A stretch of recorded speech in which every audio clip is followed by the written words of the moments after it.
I am here with Mr. Scott Goodwillie, and he's a painter that I've known for some time, and he is a magic-realist painter. I think I've got that right. You do. Anyway, this is the start of his new body of work, and meet Mr. Scott Goodwillie. Hello. Hello there. I hope that light's welcome good. Back. That light's not brilliant. Let me try and get you like this. That's a bit better. Is it? Yeah, that's a bit better. Tell us about this painting, Scott. Well, it's not just a painting. It's this is, as you mentioned, this is the start of a new series, and it all convenes around this man I met in Washington Square Park a number of months ago, and his name is Larry. I call him Larry the Pigeon Man. Larry is homeless.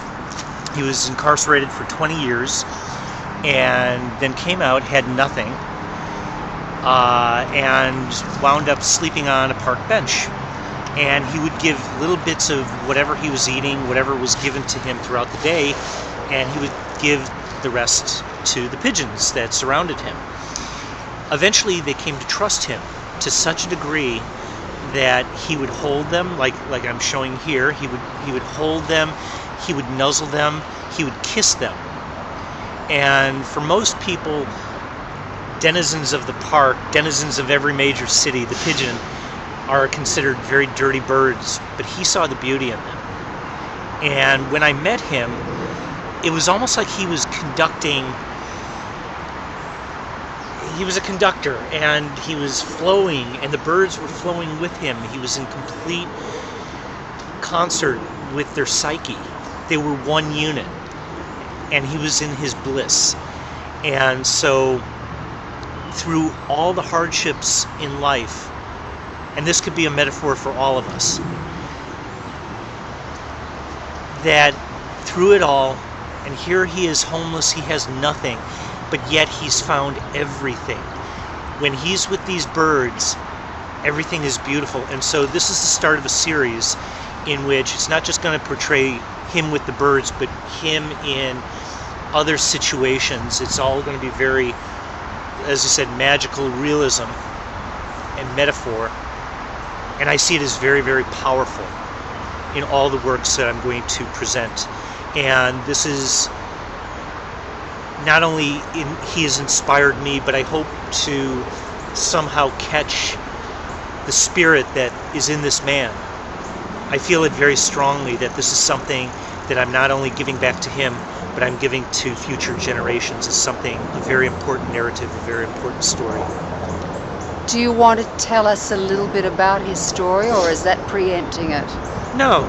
But let me show everyone again, because this is truly a remarkable painting. It's got so much power, and this man has had an incredible story of transformation. He's been through a hero's journey, which is more profound than most of us get to experience, thank God.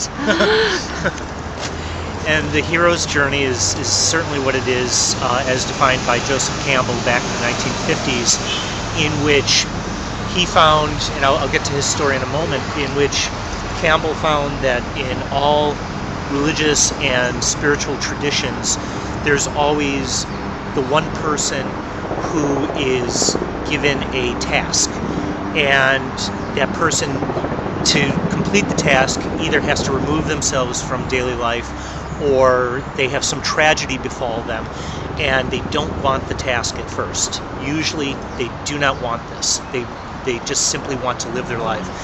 Eventually the task becomes so great that they have to take it. It's an incumbent upon them, and they take it, and it doesn't make it easier on them, but it transforms them. It's like this slow fire, and eventually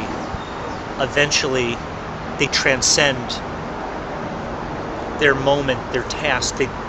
They transcend themselves, and they become a beacon of spirituality, of something that we can all achieve, although most of us don't want to go through that task.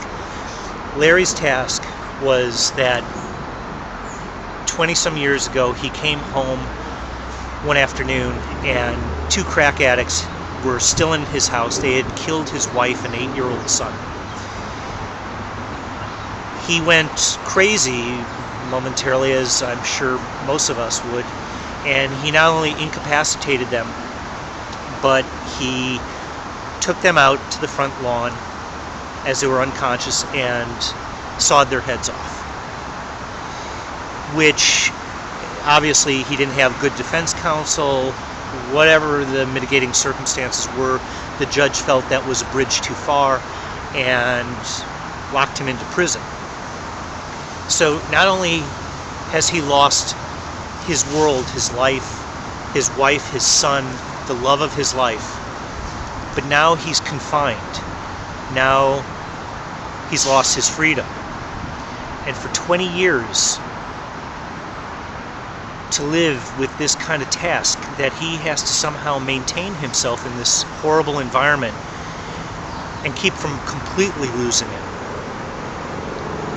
I won't say that when I met him he didn't appear crazy, but after prison he found his way to New York, where he was homeless, but he gained the trust and companionship of these birds. When I met him, he had 30, 40 birds surrounding him, on him, flying with him, nuzzling him, kissing him.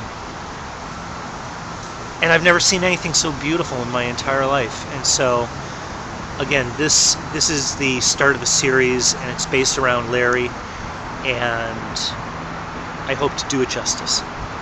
Oh, thank you so much for sharing that story with us. That is absolutely amazing. I love this painter, Mr. Scott Goodwillie, one of my first friends in New York City. And this is this really fabulous painting of Larry the Pigeon Man. Thank you for watching.